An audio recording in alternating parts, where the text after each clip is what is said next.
Do you have questions about buying or selling a home, not sure if you're qualified? Your local real estate agent Antoinette Ware is here for you. Do you live out of town, moving out of town, or looking for investment property? Well, let's work together and make it happen. Antoinette Ware can be reached at 419-917-6258. The name you know, celebrating over 20 years, serving Toledo and surrounding areas.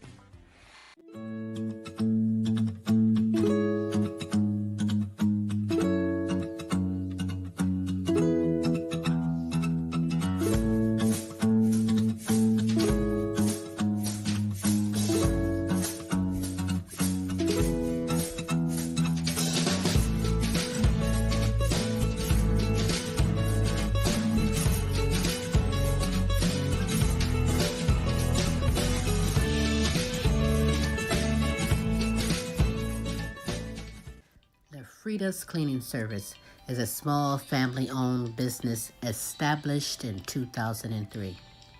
With over 17 years of professional, high-quality, and greatly satisfied service, the Frida's Cleaning Service will get the job done. Specializing in sanitizing your home, business, post-construction, and commercial cleaning, no job's too big or small.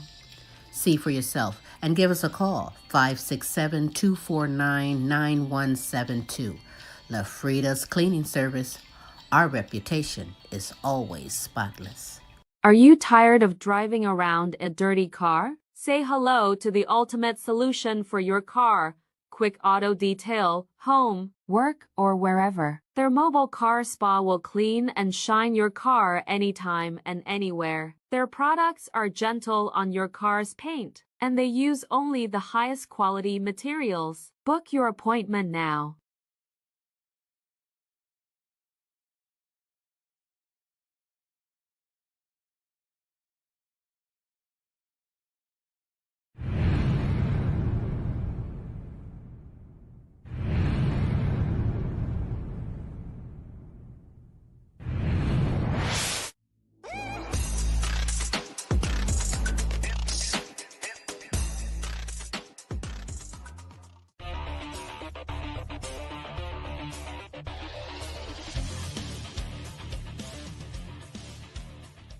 Hi, this is TV comedy impressionist Christopher G from the other side of the pond saying hi, and I love the Queen Silvy show.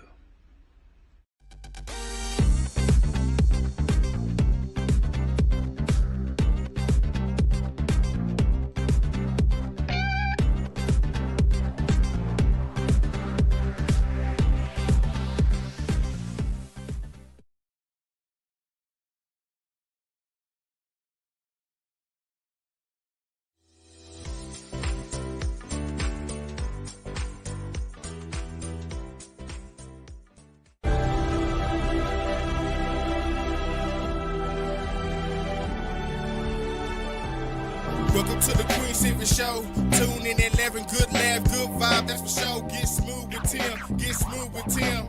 They have you rolling like you popped the pill. Once you hear the show, you ain't gonna want it to end. Get creative with the sounds you can make with your mouth. Reaching all over the world, Queen Silvy in the house. Award-winning show, got the #1 spot, look out. It's the Queen Silvy Show. It's the Queen Silvy Show. It's the Queen Silvy Show. It's the Queen Silvy Show. It's the Queen Silvy Show. It's the Queen Silvy Show. It's the Queen Silvy Show. And now, ladies and gentlemen, coming to you live, it's time for the silky smooth sounds of Smooth Tim and Her Majesty herself, Queen Silvy. Hey, it is Smooth Tim, and thank you so very much for dropping by and spending another terrific Tuesday with us on the multiple award-winning Queen Silvy Show. Speaking of the Queen, it is now my pleasure to bring her to you, the Queen herself, the sexiest Grammy in the world, Queen Silvy.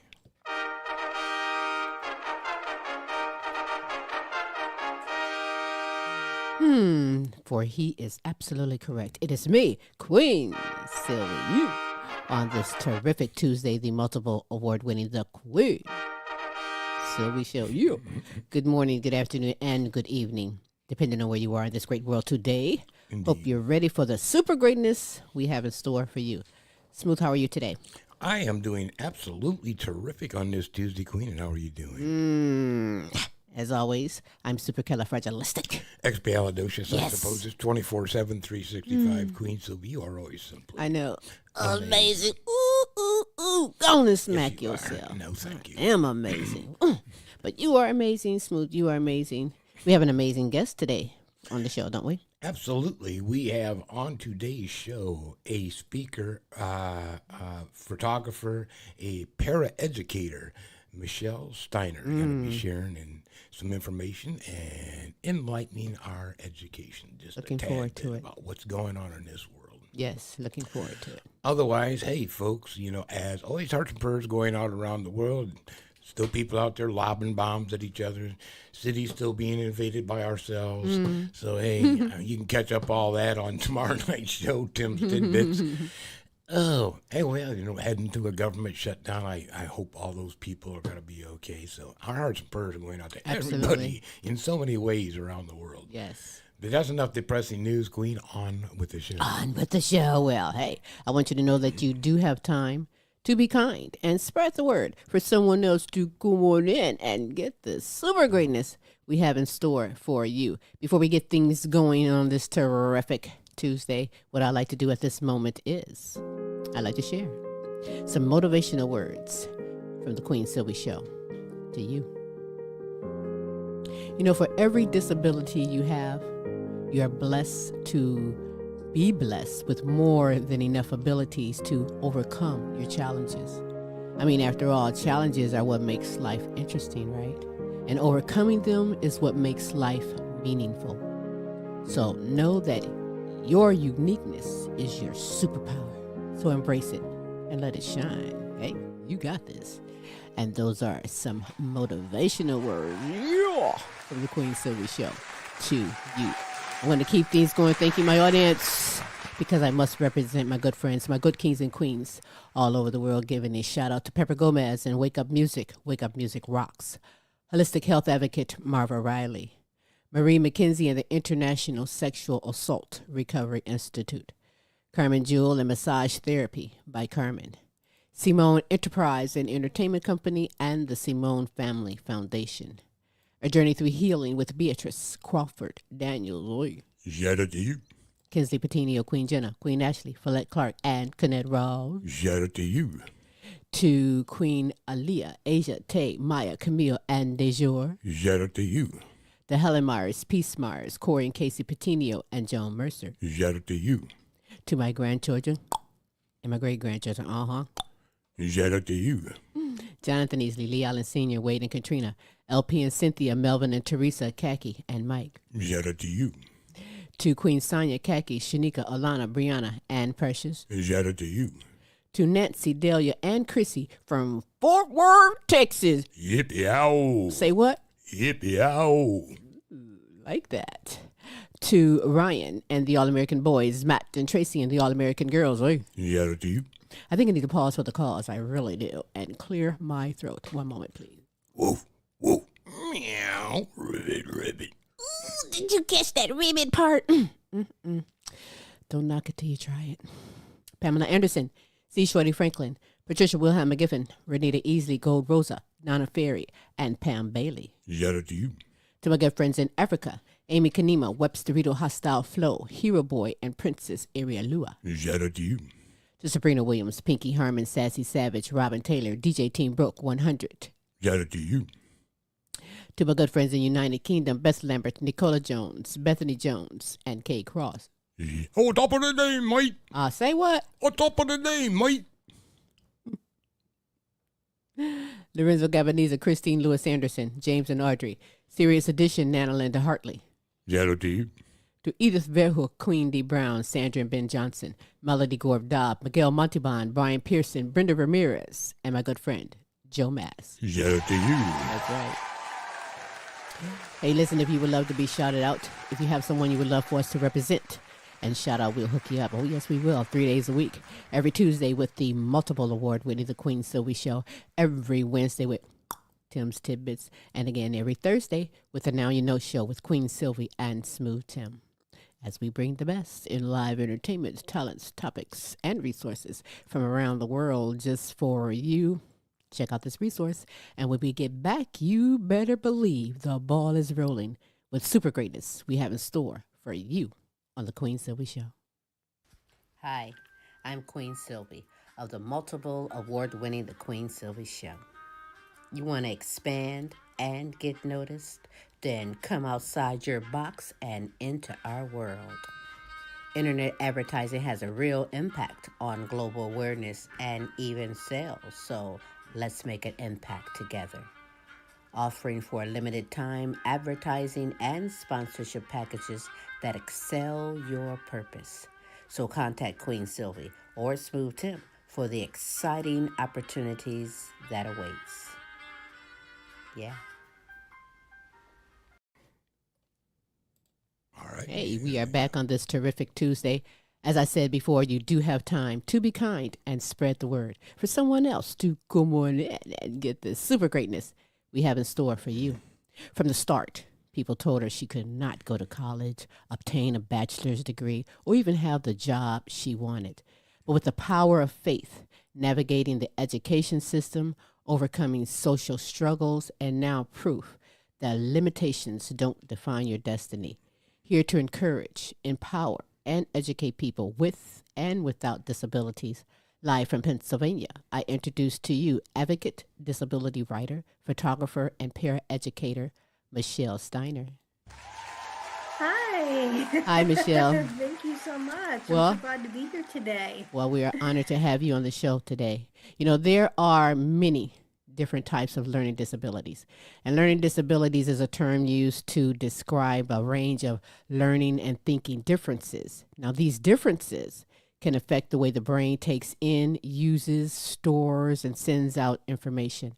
Michelle, you struggled in kindergarten where your journey began, along with the diagnosis of dyscalculia, if I'm saying that correct. Take me back if you... Yes, dyscalculia. Yeah. Take me back and share what you will about what you went through as a kindergartner. When I was a kindergartner, I really struggled to learn in the classroom. I was having difficulty with writing my name, tying my shoes, anything math related. I can also remember dot to dot pages were really hard for me. I would complete one of them and I thought, oh, I'm doing a really good job. And I would get it back and it wasn't correct. And it was just really frustrating because I didn't know what to think. I was doing the best I could do and I was really struggling. And I also struggled socially. I was an only child for 13 years. My brother didn't come along for a while. So I was mainly with adults. Mm-hmm. And my kindergarten teacher saw all this struggle in the classroom and she suggested that I get tested for having a learning disability. And it came to no surprise to anybody that I have one. They didn't call it dyscalculia at that point, but they did know I was not going to be a mathematician when I was 5 or 6. That's funny. So someone is hearing that word for the first time. Actually, explain what dyscalculia. Explain what that is. Yeah, and how it affects That you. is right. That is a math learning disability. Mm-hmm. So people that have this, it affects people in different ways too. They're not very great with math. They really struggle with that. They're really good at reading, really good maybe with writing, but they really struggle with doing math. So I have difficulty with trying to figure out how numbers work. I do not know all my fast facts for addition, subtraction, or multiplication. I'm not able to read the face of a clock. I can see that there's definitely numbers, and I can tell that there's the big hand, the little lines, but it doesn't mean much to me. It's difficult for me also to tell my right from my left, and I just get stuck in a lot of the steps of how to do math and math problems with that. Wow. You know, I can actually imagine that a child in school, I mean, knowing or even not knowing of a disability would experience moments of frustration and perhaps even bullying.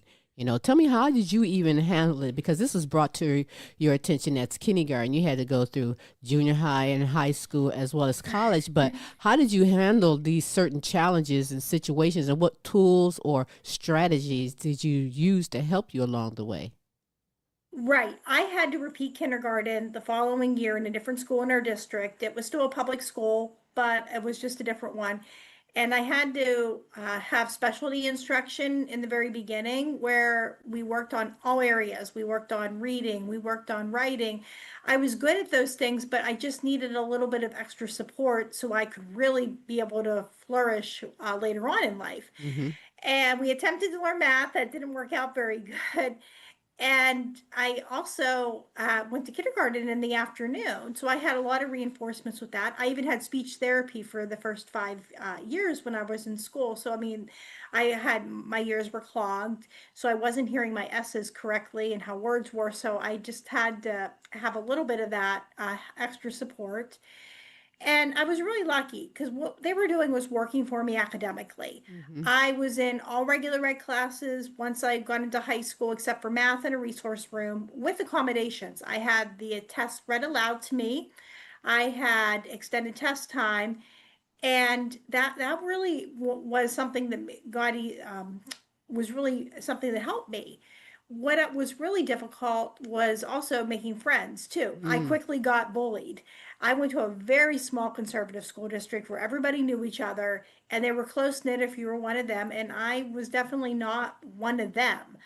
Everybody could see me struggle in when I was in the regular ed classroom because our school was so small. They could not see, I mean, they could not, definitely couldn't see the disability, but I couldn't hide that I was going to learning support to have a test read aloud to me or to have classes. And they thought it was cheating. And I remember even in learning support, I was bullied as well because most of my peers struggled more with reading and behavior issues. Some had sadly some trauma backgrounds. And I can even look back on it, and some students might have had autism or other disabilities, and they didn't really know what to do with them. So they just put us all together in one room. So it was really hard for me with that. And then as I went through school, it got a lot easier for me academically. I was making honor roll. I was doing really well in all my subjects, but socially it got a lot harder for me. Mm. The peer groups became a lot more defined, and I just didn't fit in with any of them, and the bullying really intensified. And I could start to see that I just was not making a connection with any of my peers in my school. So what I ended up doing was I found a group that met right outside of school. It was a faith-based arts group, and I wrote for the newsletter. I did some other volunteer activities, and what that really helped me to do was to shed that reputation of the outcast. I met other peers that were my age that were interested in the same thing that I was, and they didn't know anything about that I went to learning support until I told them.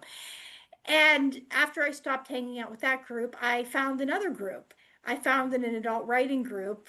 And this is really neat because they were just a few years older than I was, and they got to see me not only grow as a writer and a person, but they also just got to see me through a lot of those years. And they really encouraged me to write about having a learning disability. And I thought, oh no, that's too personal. I wrote some really bad poetry and some other stuff I would not want to share today. And what's amazing is over 20 some years later, we still meet once a month to talk about our writing, and we're in each other's lives. So there was a lot that really was going on with that. Wow. You know, you're a strong person to even survive through bullyism because, you know, there's a lot of children for multiple reasons in school that gets bullied. Some gets ignored when they're getting bullied. Some children take their lives because they don't have the support of what they're going through. So hats off to you for making it through and coming out with a testimony that's helping other people too as well. But, you know, we as parents, because I'm a parent too, we want the best for our children. You know, when they hurt, we hurt, you know, and you know, your parents are great. Audience, give it up to the parents because it is important. It is a big role that they have as well as you. But tell me, how did your parents handle, you know, knowing that their beautiful daughter can write and read exceptionally, but has a math disability? My parents were my advocates. I could not have made it through my childhood without them with school and just within a lot of different things with life. I mean, they were the reasons why I was successful.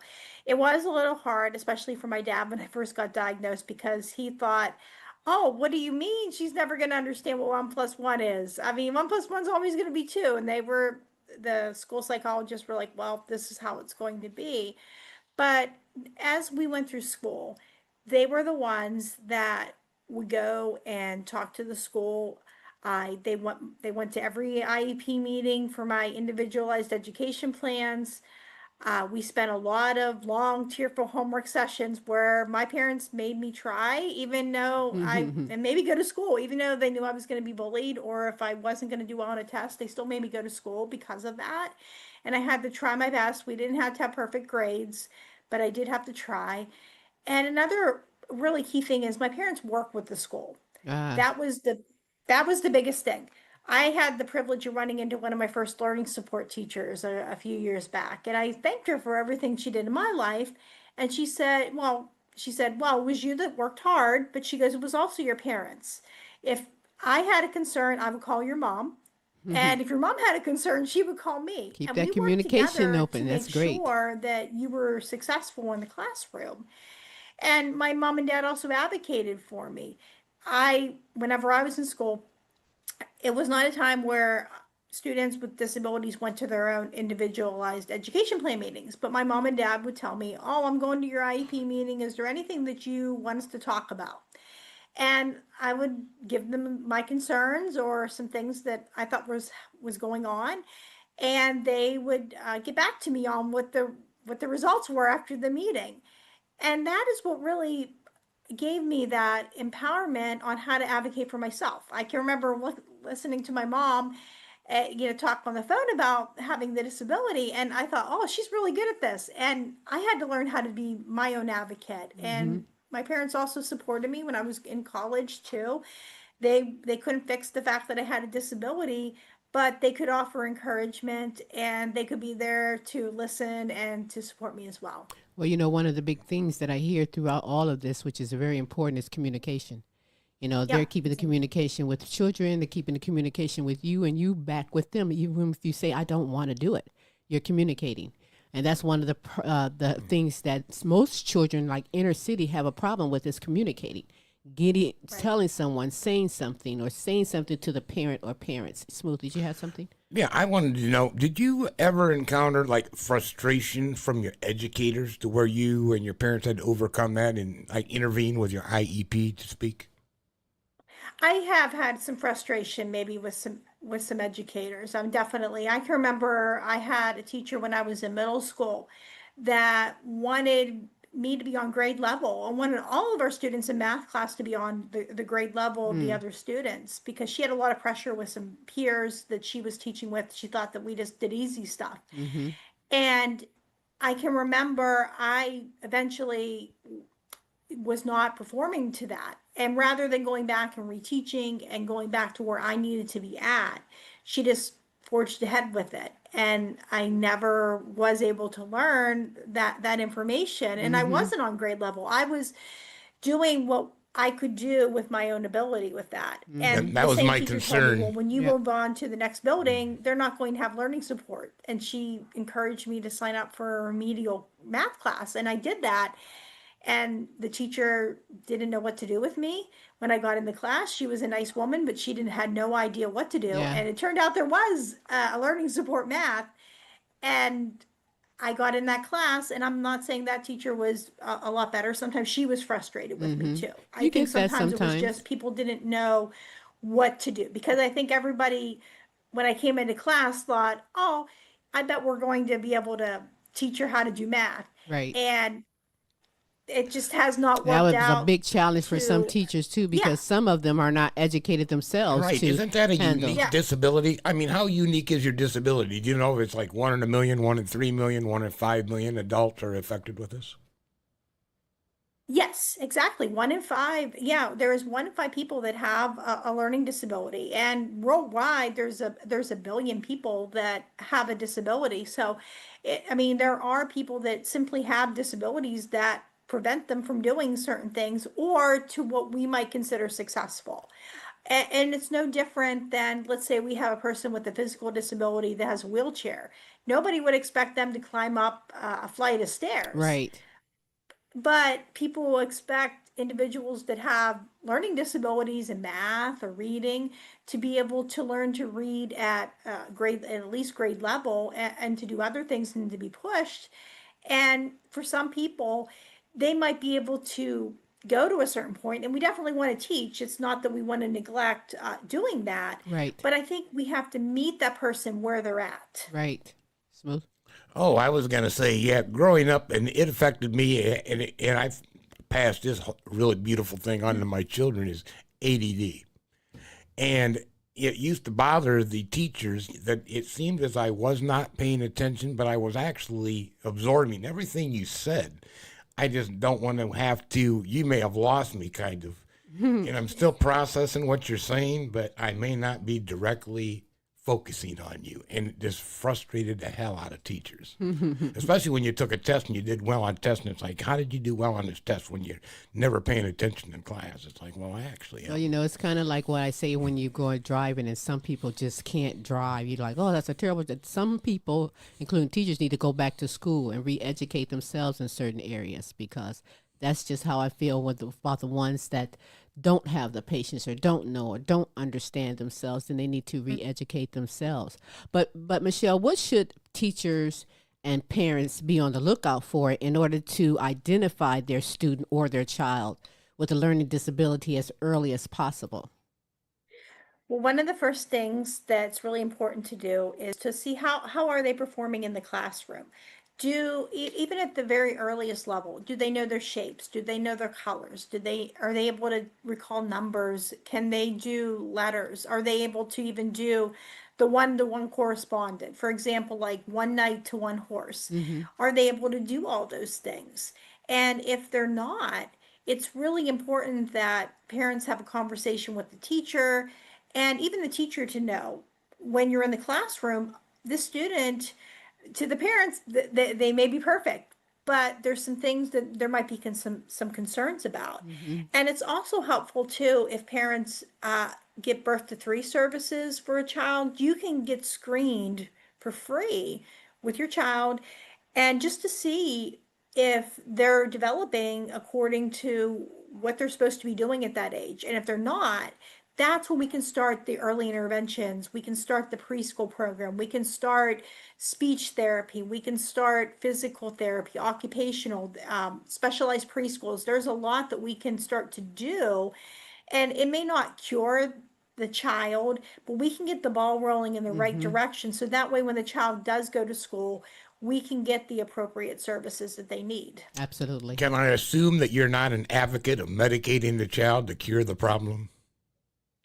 I think that medication should be something to be considered if that's what the child's doctor says, but I also am an advocate for doing the therapy with them. I'm also for doing the lifestyles with the child as well, making sure that the child has clear boundaries, clear consequences to what is going on, doing sensory therapy, even considering things like maybe dyes in their food, if that might be something to consider, or it may or may not work. But also just having those limits, having that whatever with the counseling along with the medication, I think does work. Well, it's trial and error thing, I think, because, some don't know what works for one might not work Yeah, for another either. But that's great to true. know, especially the part where you said that, parents can go and get free testing. I think a lot maybe need to do that if they're aware of something different with their child before the school coming to tell the parent, then the parent is putting up his guard. No, he's not, of denial of the situation. But tell me, in your opinion, Michelle, what do you wish people better understood about disabilities? One of the things I wish people understood, they go into two camps. They either go into the camp when I tell them I have a disability, and especially because you can't see it, they think that it's not real, or I can do anything I can put my mind to. And this might even be with people that know me for a long time and they can't understand, well, why can't you uh, do math? Why can't you drive a car? You have a bachelor's degree. And I have to explain to them that yes, I do. I've had a lot of success in my life, but there's still some things that I'm not able to do because of the disability. And then there's the other side where people think, oh, you have a disability, that means you can't do anything. So they think, well, we should feel sorry for you. We should have all this pity. And that's not true either. There's nothing wrong with having a disability. And it doesn't mean I can't do everything. I may Right. not be able to do math, but I can read really well. I may not be able to drive a car, but I can get a ride from somebody or I can walk to where I need to Right. go. Right. So I think that, yeah, I think it's people have this black and white thinking on it, and it's anything but that. Well, some people need to actually step back and check their own Mhm. selves instead of judging or telling somebody what they like, see, or don't like. That's just my opinion. But you Yeah. are proof, definitely proof that limitations don't define your destiny because you overcome, you've conquered, you found success with a learning disability. So share with me your educational background and, if you will, despite the naysayers who says you wouldn't go to college or have the your dream job. Right. I knew that I wanted to go to college. That was always a dream of mine. A lot of people said, "Well, that's for people who like school." Well, I like school. I just didn't like getting bullied or really struggling.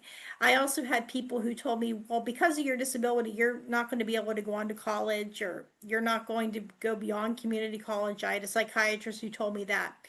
But what I ended up doing was I didn't listen. I decided I was going to go forward. I had my doubts. I didn't think I could handle it, and it was really difficult at times. I started out at community college, and I faced a lot of stigma. People thought that using accommodations was cheating, but I went forward with that.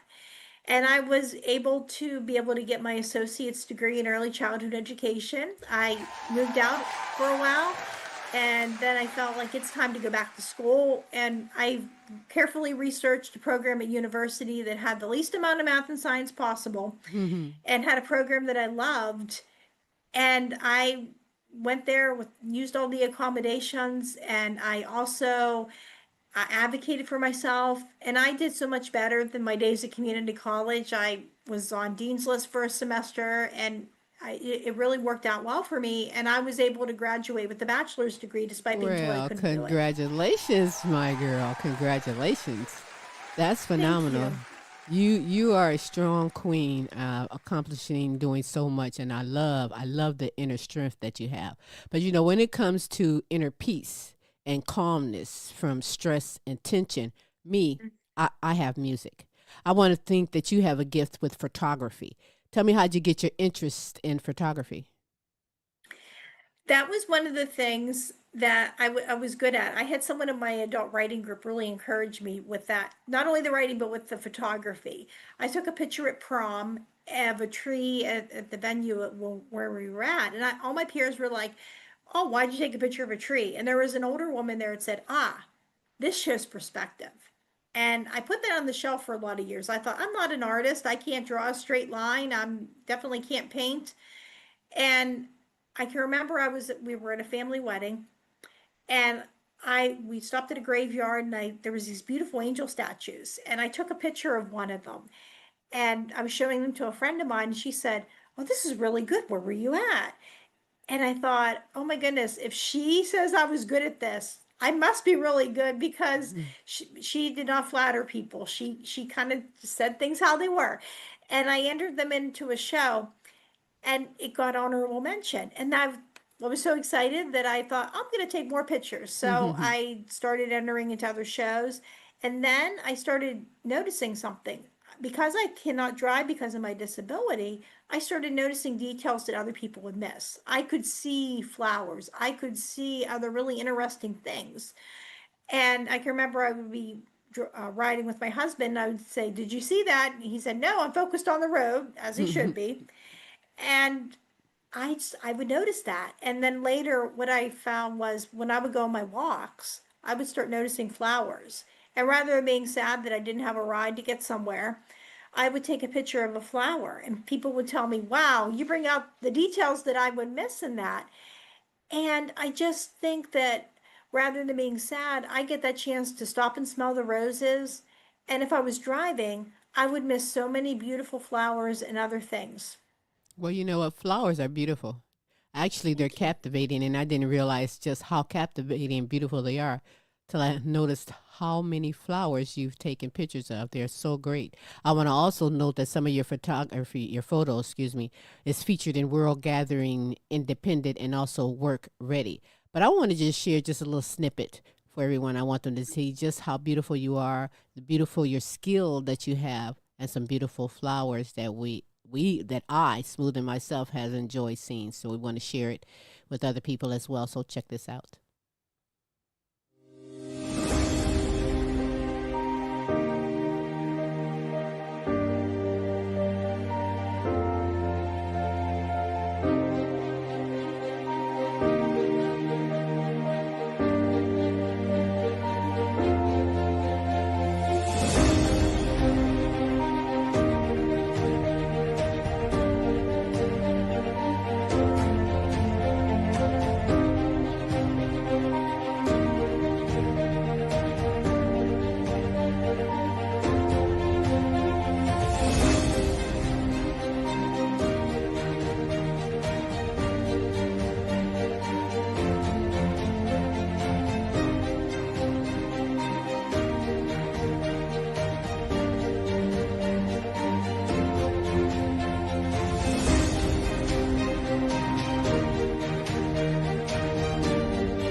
Very good. Very, very Thank good. you. I Wow. love the video. Thank you Do so you much. know every name of every flower that you take pictures of? Really? Yeah. You are good. Because I was like trying to guess myself, and oh, okay, I got two or three. But all of them are so very beautiful. You captivated nature and the beauty of it very well. Maybe you Thank can you have very like a much. book of just flowers, different flowers, and what they are. It's very peaceful and nice to sit back and look at. But now, Michelle, you also work as a paraeducator at a school where some of the students have disabilities. What's your role as a paraeducator? My role as a paraeducator is to work with students in the classroom and help support them in there and to support the teacher as well. A lot of times I might get a student that just cannot get what the lesson is. So sometimes I might go and I might reinforce that lesson with them. And all the kids know, do not ask me for help with math, or else they'll soon find out. I'm very upfront with that, and I can point them in the right direction with that. Good. Yes. Other times, I also try to show my students how to advocate too, Mm-hmm. because for my students, they're going to one day leave me, but their disabilities are going to stay. So I really want them to be able to understand how to help themselves with that. And That is. sometimes I might have it where I can remember I had a student a while back that she was having a hard time with her Chromebook and with typing, and I said, okay, so what's going on? She goes, well, my hands just aren't moving right with that.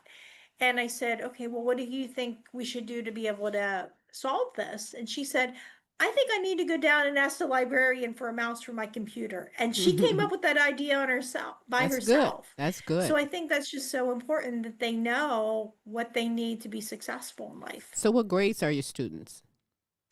I am working with seventh graders this year. Oh, yes, the teenager. But you know, Michelle, from your own experience, I'm sorry, Tim. Well, I wanted to ask real quick, have you encountered a student that has the same disability as yourself? I've encountered students that have had learning disabilities too. Some of them do have math disabilities. Other ones might have just maybe different types. Maybe they don't have a math dyscalculia, but they might have dyslexia. Some have Mm-hmm. uh, dysgraphia. That's always interesting too, because I also have that where it's really hard for me to write. and it's my handwriting has always been an issue, and that's also due to the limited hand dexterity, but also having dysgraphia with that too. Mm-hmm. And some students who can have it, they might have difficulty even putting their thoughts on the paper, which I've never really had that. I've always been good with on that end of it, but just making my handwriting neat can be hard. Definitely students that have issues with hand coordination. I've seen that, and that's another thing that I share as well. That's I just interesting. thought it would be extremely beneficial to a parent who has a educator who is bearing the same issues as their child, and it helps guide them along with, here's what I learned. It may or may not work for you. Mm-hmm, exactly. Because that's actually what I Yeah. was going to ask Michelle is from your own experience, because you know what some students are going to. What's your path or your approach to helping these students that's disabled or students that's not disabled, develop that strong self-confidence? Well, one of the first things I do, I think that just really helps them sometimes is if I am in the classroom and they ask me, well, can you help me with this? And it involves math. I get to be that role model of humility to say, I'm really sorry, I don't know how to do this. And I think that's so important that kids know that everybody struggles. Everybody has something that they're good at, everybody has something that they're bad at. And we're not gods. We are just simply trying to do our best at everything. So I think it's important to see that struggle. And I can also encourage them on things like I see that they are good at. I've had students before, they might be drawing and it's a really good drawing, and I'll say, wow, that's really good. You should really pursue that. And I've made crafts with kids too and just sat there with them.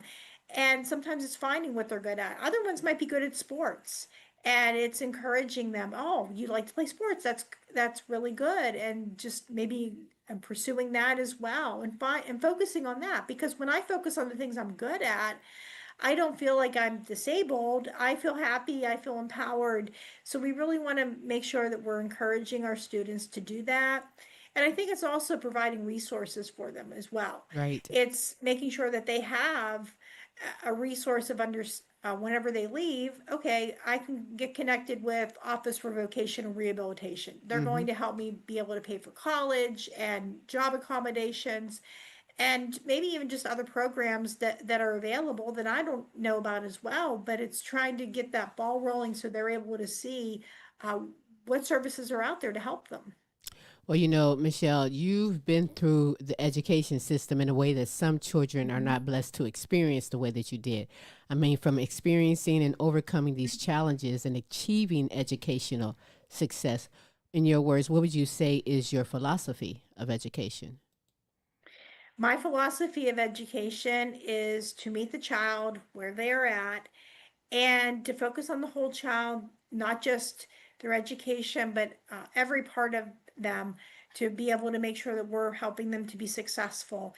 And I also think that it's really important that we do a customized approach to how children learn.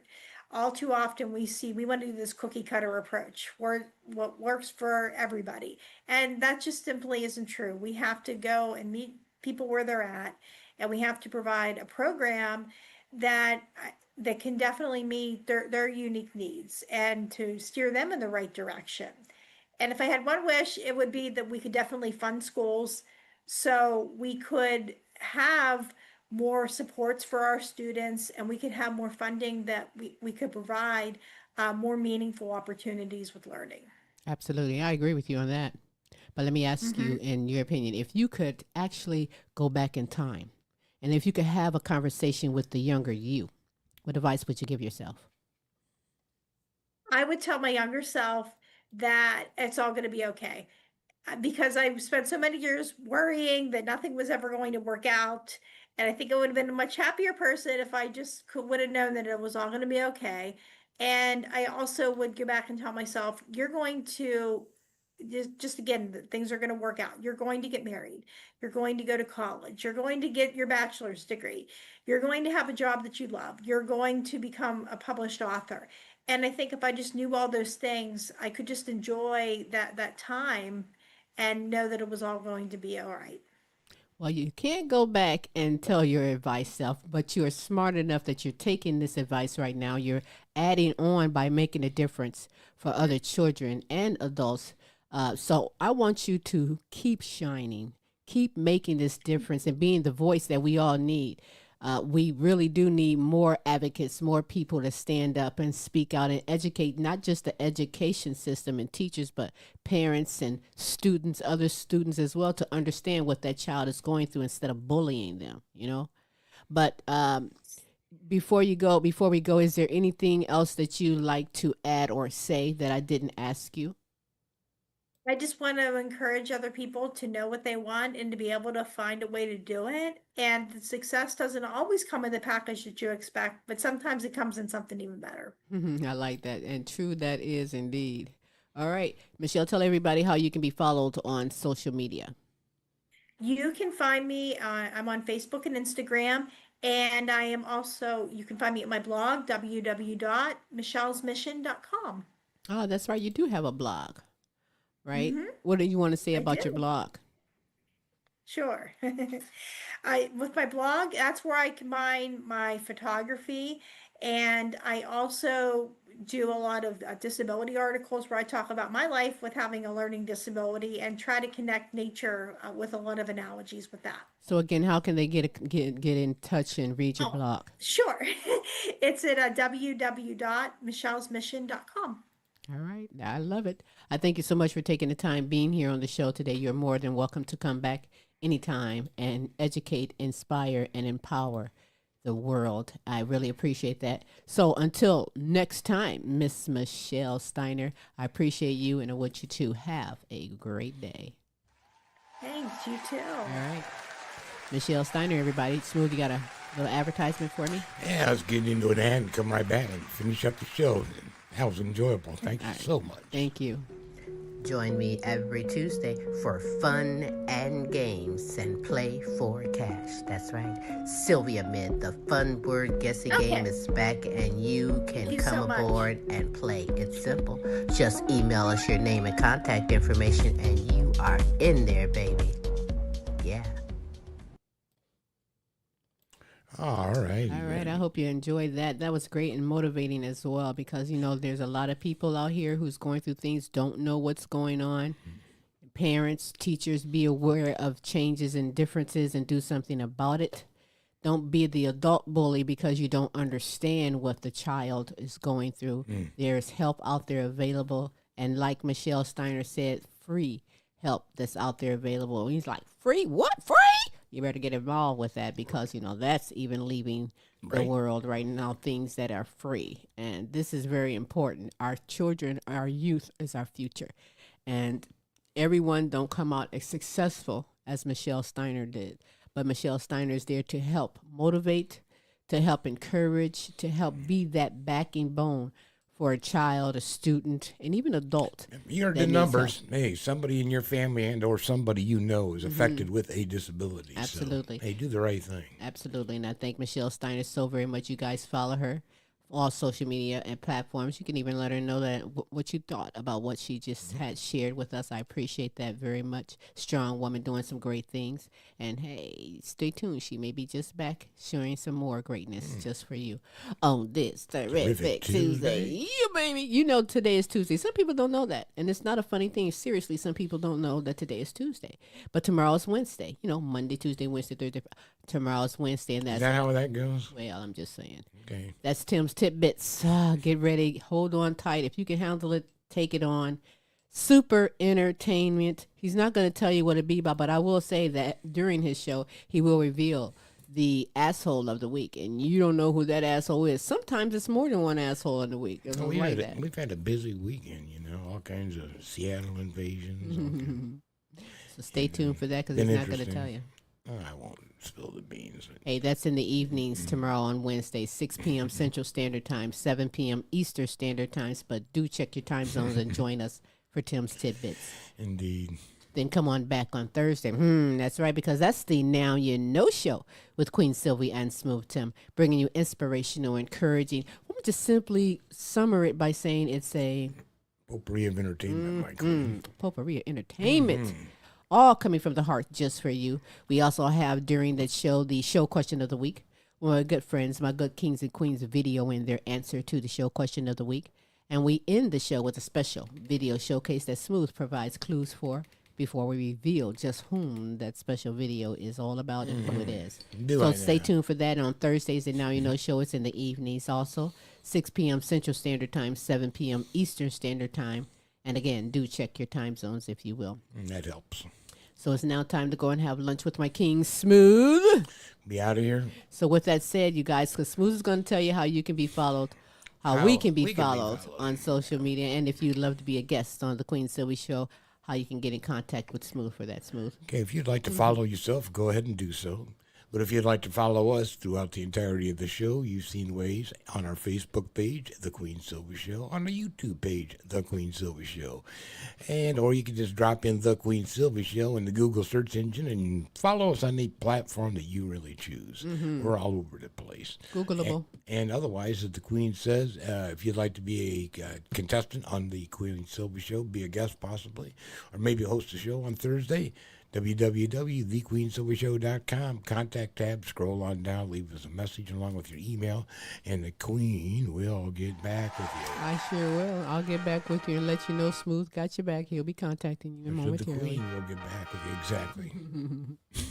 Well, with that said, go out and make the best of your day, your morning, your night. Hey, be kind to yourself. Be kind to your neighbors, if you will.